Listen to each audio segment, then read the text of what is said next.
Hi నేను doctor Vikram Singarakonda welcome to delta bull trading academy. ఈరోజు March 22, నిన్న మార్చ్ 21 రోజు నిఫ్టీ బ్యాంక్ నిఫ్టీ అనాలిసిస్లో మనం చెప్పుకున్నాము మార్కెట్ బాటమ్ అవుట్ అవ్వడానికి అవకాశాలు ఉన్నాయి. పీసీఆర్ ఎలాగైతే బాటమ్ నుంచి రివర్స్ అవుతుందో మనం చూసాము. సో అక్కడ నుంచి ఈ మార్కెట్ పైకి వెళ్ళడానికి అవకాశం ఉంది, బాటమ్ ఏ లెవెల్ తీసుకోవడానికి అవకాశం ఉందనే విషయం లాస్ట్ వీడియోలో మనం డిస్కస్ చేసుకున్నాము. సో ఎవరైనా పాత వీడియో చూడనట్టయితే ఖచ్చితంగా చూడండి. అండ్ ఫస్ట్ టైం మన ఛానల్కి వచ్చినట్లయితే సబ్స్క్రైబ్ చేసుకోండి, వీడియోని లైక్ చేయండి, షేర్ చేయండి. సో ఈరోజు వీడియోలోకి వెళ్ళినట్లయితే ఇప్పుడు చూడండి, మార్నింగ్ 122 స్టాక్స్ బుల్లిష్ బయాస్తో, 64 స్టాక్స్ బేరిష్ బయాస్ తోటి ఓపెన్ అవ్వడం జరిగింది.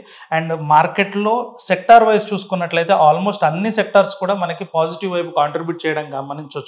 అంటే నిన్నటి అప్ మూవ్ ఏదైతే ఉందో, మనం ఫాల్స్ బ్రేక్ డౌన్ని నిన్న కనిపెట్టాం కదా. సో ఆ ఫాల్స్ బ్రేక్ డౌన్ని మనకి ఇంకా ప్రూవ్ చేయడానికి అని చెప్పేసి ఈరోజు చూసుకున్నట్లయితే ఆల్మోస్ట్ అన్ని స్టాక్స్ కూడా మనకి సపోర్ట్ చేస్తున్నాయి బుల్లిష్ వైపు. సో ఇంకా ఇంటాక్ట్గా మనకి బుల్లిష్ బయాస్ కానీ లేదంటే నిన్న ఫామ్ అయినటువంటి బాటమ్ అనేది ఇంటాక్ట్గా ఉందని దీని ద్వారా తెలుసుకోవచ్చు. అండ్ పీసీఆర్ కూడా చూసుకున్నట్లయితే ఈరోజు కూడా మళ్ళీ 0.13 పీసీఆర్ పెరగడం అంటూ జరిగింది. సో 1.3 దగ్గర ఉంది పీసీఆర్. సో బాటమ్ అవుట్ అయ్యి పీసీఆర్ కూడా పెరగడం మనకి స్టేబుల్గా కనబడుతుంది. చార్ట్లోకి వెళ్ళి చూద్దాం ఫ్యూచర్స్ డాటా, ఆప్షన్స్ డాటా ఏం చెప్తుందని. సో ఫ్యూచర్స్ ఓపెన్ ఇంట్రెస్ట్ కూడా నేను మొన్న 2 days బ్యాక్ చెప్పిన వీడియోలో మీకు అనాలిసిస్ వీడియోలో చూసుకున్నట్లయితే ఇది బాటమ్ అవుట్ అయిన తర్వాత ప్రైస్ బుల్లిష్ మూవ్మెంట్ వచ్చేప్పుడు మనకి stable increment in open interest మనకు కనబడాలి అని చెప్పాను కదా. సో ఇప్పుడు చూడండి, నిన్న ఈరోజు వచ్చిన మూమెంట్లో మనకి స్టేబుల్గా ఇంక్రిమెంట్ అయితే మనకు కనబడుతుంది. ముందు డేస్తో పోల్చుకున్నట్లయితే కొంచెం ఇంక్రిమెంట్ మనకి కనబడుతుంది అక్కడ. అండ్ పీసీఆర్ కూడా బాటమ్ అవుట్ అయిపోయి ఆల్మోస్ట్ మళ్ళీ ప్రీవియస్ లెవెల్స్ దగ్గరికి రావడం అయితే జరిగింది పీసీఆర్. సో ఇక్కడ బుల్లిష్ బయాస్ అయితే ఇంటాక్ట్గా ఉంది. మనకి ఫ్యూచర్స్ టెక్నికల్గా రెండిట్లోనూ మనకి బుల్లిష్ బయాస్ అయితే కనబడుతుంది. ఇప్పుడు ఆప్షన్స్ ఓపెన్ ఇంట్రెస్ట్ చూసి ఏ లెవెల్స్ మనకి సపోర్ట్ కింద ఫామ్ అవుతున్నాయి, ఏ లెవెల్ వరకు పైనకి వెళ్ళడానికి అవకాశం ఉంది, ఎలాంటి ట్రేడ్స్ తీసుకుంటే నిఫ్టీలో మనం లాభపడడానికి అవకాశం ఉంటుందో ఆప్షన్స్ డేటా చూసి తెలుసుకుందాం. మార్కెట్ 22,160 దగ్గర ట్రేడ్ అవుతున్నప్పుడు 22,000 దగ్గర హైయెస్ట్ ఓపెన్ ఇంట్రెస్ట్ కనబడుతుంది. నెక్స్ట్ హైయెస్ట్ వచ్చేసి 22,100 దగ్గర, అంటే అరౌండ్ 60 పాయింట్స్ కింద మనకి సపోర్ట్ అనేది బిల్డ్ అవ్వడం గమనించవచ్చు. ఒకవేళ కనుక బ్యాక్కి పడినట్లయితే ఫస్ట్ సపోర్ట్ మనకి 22,100 దగ్గర వస్తుంది. అండ్ ఇది కూడా బ్రీచ్ అయినట్లయితే 22,000 దగ్గరికి మనకి సపోర్ట్ రావడానికి అవకాశం ఉంది.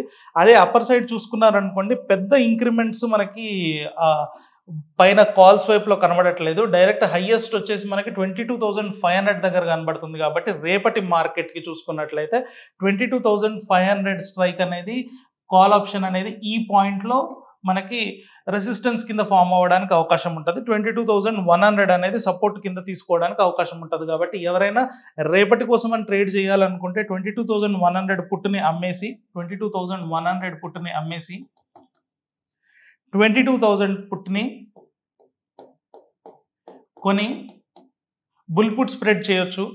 లేదు డైరెక్షన్ని ట్రేడ్ చేస్తాను, ఆల్రెడీ బేస్ ఫామ్ అయిపోయింది కదా, మన స్టాప్ లాస్ చాలా చిన్నగా 150 పాయింట్స్ మాత్రమే స్టాప్ లాస్ ఉంది, పైకి మాత్రం 300 to 400 పాయింట్స్ మనకి టార్గెట్ ఉండడానికి అవకాశం ఉంది కదా, డైరెక్షన్ని ట్రేడ్ చేస్తాను అనుకున్న వాళ్ళు 22,100 కాల్ని కొని తర్వాత 22,300 కాల్ని అమ్మేయచ్చు. ఇది చేసినట్లయితే బుల్ కాల్ స్ప్రెడ్ అవుతుంది. ఇలా అయినప్పుడు అప్పర్ సైడ్ వెళ్ళినప్పుడు మనకు లాభం రావడం జరుగుతుంది. ఒకవేళ కనుక బ్రేక్ డౌన్ అయ్యి మళ్ళీ ప్రీవియస్ సపోర్ట్ని కనుక టెస్ట్ చేసినట్లయితే ఒకవేళ నష్టం వచ్చినా కూడా చాలా తక్కువ నష్టంతో మనం బయటికి రావడానికి అవకాశం ఉంటుంది. సో ఆప్షన్స్ ట్రేడింగ్లో అవగాహన ఉన్న వాళ్ళు ఇలాంటి స్ట్రాటజీస్ వేసుకొని మీరు చేయడానికి అవకాశం ఉంటుంది. మీకు ఇందులో అవగాహన లేదు అనుకుంటే మాత్రం పేపర్ ట్రేడ్స్ చేయడము, అబ్జర్వ్ చేసి ఓపెన్ ఇంట్రెస్ట్ని బేస్ చేసుకొని ప్రైస్ ఎలా మూవ్ అవుతుంది అనే దాన్ని ఫస్ట్ గమనించుకున్న తర్వాత, ఎక్స్పీరియన్స్ వచ్చిన తర్వాత ఆప్షన్ ట్రేడింగ్లో పార్టిసిపేట్ చేయడం మంచిది. బ్యాంక్ నిఫ్టీ చూసుకున్నట్లయితే నిన్న మనం చెప్పుకున్నాం, బ్యాంక్ నిఫ్టీలో మూవ్మెంట్ అనేది చాలా హై వొలటైల్గా ఉండడం వల్ల బ్యాంక్ నిఫ్టీలో పార్టిసిపేట్ చేయకపోవడమే మంచిదని. కానీ బ్యాంక్ నిఫ్టీ తప్ప నేను వేరే ఏ ట్రేడ్ చేయను, బ్యాంక్ నిఫ్టీలో నాకు ట్రేడ్ కావాలి అనుకున్న వాళ్ళు ఏం చేయొచ్చు అంటే, ఇప్పుడు 47,000 దగ్గర హైయెస్ట్ కాల్ ఓపెన్ ఇంట్రెస్ట్ మనకు కనబడుతుంది. అండ్ దెన్ 46,500 దగ్గర హైయెస్ట్ పుట్ ఓపెన్ ఇంట్రెస్ట్ కనబడుతుంది. సో ఈ రెండింటి మధ్యలో మనకి హై స్వింగ్స్ రావడానికి అవకాశం ఉంది కాబట్టి ఎవరైనా చేయాలనుకుంటే స్ట్రాంగిల్స్ చేయొచ్చు. దీని కింద లెవెల్ 46,400 లెవెల్లో పుట్స్ని అమ్మేసి 47,200 లెవెల్లో కాల్స్ని అమ్మేసి వీటికి ప్రొటెక్షన్గా 47,400 కాల్ని కొనడం, ఈ పుట్కి ప్రొటెక్షన్గా 46,200 పుట్ని కొనడం, ఇలా చేసుకున్నట్లయితే కొంచెం తక్కువ రిస్క్ తోటి ఈ హై స్వింగ్ మూమెంట్ని కూడా కొంచెం క్యాప్చర్ చేసుకొని ప్రాఫిట్స్ తీసుకోవడానికి అవకాశం ఉంటుంది. డైరెక్షనల్ ట్రేడ్స్ అయితే బ్యాంక్ నిఫ్టీలో చేయడానికి అనుకూలంగా అయితే టెక్నికల్గా కనిపించట్లేదు అనే విషయం నేను నా వీడియోలో డిస్కస్ చేసుకున్నాం కాబట్టి ఇప్పటికి కూడా బ్యాంక్ నిఫ్టీ అదే విధంగా ఉండడం జరుగుతుంది. సో హై వొలటైల్గా ఉంది కాబట్టి దీన్ని అవాయిడ్ చేసుకోవడమే బెటర్. అండ్ స్టాక్స్ దగ్గరకు వచ్చినట్లయితే మనకి డెల్టాబుల్ అలర్ట్స్ నుంచి ఈరోజు పిఎన్బి స్టాక్ అనేది మనకి ఫిల్టర్ అవుట్ అయ్యి అలర్ట్గా రావడం జరిగింది. ఒకసారి ఆ స్టాక్ని చూద్దాం. పిఎన్బి స్టాక్లో మీరు చూసినట్లయితే ఈ ఫాల్ తర్వాత మనకి ఒక 5-6 డేస్ ఆఫ్ కన్సాలిడేషన్ జరిగింది. ఈ కన్సాలిడేషన్ జరిగినప్పుడు మనకి ఓపెన్ ఇంట్రెస్ట్ పెరగడం అంటూ జరిగింది. సో జనరల్గా ఒక ఫాల్ తర్వాత ఓపెన్ ఇంట్రెస్ట్ మొత్తం ఖాళీ అయిపోయింది కదా. చూడండి, ఇంతకుముందు ఫామ్ అయినటువంటి అప్ మూవ్ యొక్క ఓపెన్ ఇంట్రెస్ట్ అంతా పడిపోయినప్పుడు ఖాళీ అయింది. దాని అర్థం ఏంటి? పైకి వెళ్తున్నప్పుడు లాంగ్స్ బిల్డ్ చేశారు అని కదా. ఇప్పుడు ఏమనుకున్నాం మనం, ప్రైస్ మూవ్ అవుతూ పైకి ఓపెన్ ఇంట్రెస్ట్ పైకి మూవ్ అవుతే అది లాంగ్స్ బిల్డ్ అయినట్టు. అండ్ అదే ప్రైస్ కిందికి మూవ్ అయ్యేప్పుడు ఓపెన్ ఇంట్రెస్ట్ కిందికి మూవ్ అవుతుంది అనుకోండి, అవే లాంగ్స్ అన్వైండ్ అవుతున్నట్టు కదా. సో అలా అన్వైండ్ అయిన తర్వాత ఇక్కడ ఇండెసిసివ్ ఫేజ్లో ఉన్నప్పుడు, అంటే ఇక్కడ ఈ ప్రైస్లో ఆల్రెడీ లాంగ్స్ తీసుకున్న వాళ్ళంతా ఎగ్జిట్ అయిపోయారు.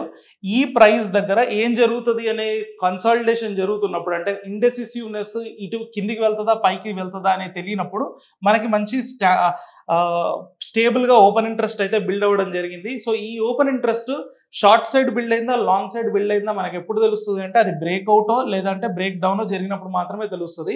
సో బ్రేక్అవుట్ అయింది కదా, వెంటనే పైకి వెళ్ళాల్సిన అవసరం ఏముంది? మళ్ళీ నిఫ్టీలో బ్రేక్ డౌన్ జరిగి పైనకి ఎలాగైతే పుల్ బ్యాక్ వచ్చిందో అలాగే ఇది కూడా ఫాల్స్ బ్రేక్అవుట్ అయ్యి కిందికి పడడానికి అవకాశం ఉంది కదా. 3 డే రూల్ వెయిట్ చేసిన తర్వాత మనం ఎంటర్ అవ్వచ్చు కదా అనే డౌట్ రావచ్చు మీకు.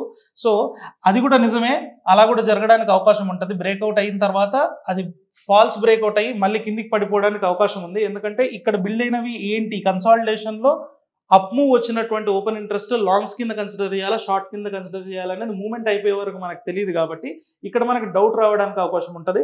అదే ప్లేస్లో మీరు పీసీఆర్ కాన్సెప్ట్ నేను లాస్ట్ వీడియోలో చెప్పినప్పుడు చూడండి, పీసీఆర్స్ ఆల్మోస్ట్ రీసెంట్ లోస్కి దగ్గరలో, అంటే లాస్ట్ 3 months 4 months డాటా చూసుకున్నట్లయితే ఇది లాస్ట్ ప్రీవియస్ లోస్ దగ్గర ఉంది. ఈ పాయింట్లో పీసీఆర్ అనేది కూడా మనకి టర్న్ అరౌండ్ అయ్యి బిల్డప్ అవ్వడం జరిగింది. సో ఇంతకుముందు చెప్పాను కదా, ఎప్పుడైతే పీసీఆర్ రేజ్ అవుతుంది అంటే దాని అర్థం ఏంటి, పుట్ రైటర్స్ అనేవాళ్ళు ఎక్కువగా మార్కెట్లోకి వచ్చారని. పుట్ రైటర్స్ ఎవరు? ఇన్సూరెన్స్ అమ్మేవాళ్ళు. ఏదైనా ఒక ఇన్స్ట్రుమెంట్ మీద ఇన్సూరెన్స్ అమ్మడానికి ఎక్కువ మంది ఇంట్రెస్ట్ చూపిస్తున్నారంటే దాని అర్థం ఏంటంటే దాని మీద బుల్లిష్ బయాస్ స్టార్ట్ అయింది అని అర్థం. సో ఇలాగా ఓపెన్ ఇంట్రెస్ట్ ఒకటి స్టేబుల్గా కన్సాలిడేషన్ టైంలో బిల్డ్ అయ్యి ఆ తర్వాత బాటమ్ అవుట్ అయిపోయిన పీసీఆర్ టర్న్ అరౌండ్ అయ్యి పీసీఆర్ కూడా పెరగడం స్టార్ట్ అయింది అంటే ఈ బ్రేక్అవుట్కి స్టేబుల్గా నిలబడడానికి ప్రైస్ పైకి వెళ్ళడానికి అవకాశం ఉందనేది అర్థం. సో ఈ బేసిస్ మీద మనకి పీసీఆర్ బాటమ్ అవుట్ అయింది అనే విషయం మనకి ఈరోజు డెల్టాబుల్ అలర్ట్స్ నుంచి కూడా మనకి అలర్ట్ రావడం జరిగింది. మీరు డెల్టాబుల్ ట్రేడ్స్ టెలిగ్రామ్ ఛానల్లో ఉన్నట్లయితే మీరు ఈరోజు మార్నింగ్ రైట్ టైంకి ఈరోజు 1.55% మనకి మూమెంట్ అయితే జరిగింది. ఈ 1.5% మూమెంట్ని క్యాచ్ చేయడానికి అవకాశం ఉండేది. అండ్ దీంతోపాటు ఇది మనం స్ట్రాటజీస్ ప్రకారంగా ఎలా చేస్తామంటే ఏదైనా ఒక అలర్ట్ వచ్చిన తర్వాత బుల్లిష్ అలర్ట్ ఉందనుకోండి, ఈ బుల్లిష్ అలర్ట్ని మనకి సిస్టమ్ ఏం చెప్తుంది అంటే ఇక్కడ నుంచి బుల్లిష్ టర్న్ అరౌండ్ ఇవ్వడానికి అవకాశం ఉంది అని చెప్తుంది. దాని స్ట్రైక్ రేట్ వచ్చేసి 84% ఛాన్సెస్. సో ఈ 84% ఛాన్సెస్ అంటే దాని అర్థం ఏంటి, 100 times అలర్ట్ ఇచ్చినప్పుడు 84 times మాత్రమే రైట్ అవ్వడానికి అవకాశం ఉంది. ఇంకొక 16 times మనకి రాంగ్ అవ్వడానికి అవకాశం ఉంది. కాబట్టి డైరెక్ట్ నేకెడ్గా వెళ్ళి పొజిషన్స్ తీసుకోకుండా ఇలాంటి అలర్ట్స్ వచ్చినప్పుడు ఏం చేయొచ్చు అంటే దీని మీద బుల్ కాల్ స్ప్రెడ్ వేసుకొని టైంని మనం ఈ పాయింట్లో బ్రేక్అవుట్ టైంకి పీసీఆర్ బాటమ్ అవుట్ అయిందని వచ్చినప్పుడు రీసెంట్ స్వింగ్లో ఏది ఉందో దాన్ని స్టాప్ లాస్ కింద పెట్టుకొని బుల్ కాల్ స్ప్రెడ్ వేసి క్యారీ చేసినట్లయితే ఇంకా పెద్ద ట్రేడ్స్ ఏమన్నా ఇంకా ఇంకొక 5% 6% మార్కెట్లో అండర్లయింగ్లో కదిలినా కూడా దాన్ని మీరు క్యాప్చర్ చేయడానికి అవకాశం ఉంటుంది. సో ఇలాంటివి రైట్ టైంలో యాక్షనబుల్ అలర్ట్స్ కోసం అని చెప్పేసి మన టెలిగ్రామ్ ఛానల్ కింద లింక్ ఉంటుంది, దాంట్లో సబ్స్క్రైబ్ చేసుకోండి, ఫాలో అవ్వండి. ఇలాంటి అలర్ట్స్ మిస్ అవ్వకుండా మీకు రియల్ టైం మార్కెట్లో మీకు ఎప్పటికప్పుడు అందుబాటులోకి వస్తూ ఉంటాయి. మళ్ళీ ఇలాంటి వీడియోతో నెక్స్ట్ వీడియోలో కలుసుకుందాం. Thank you.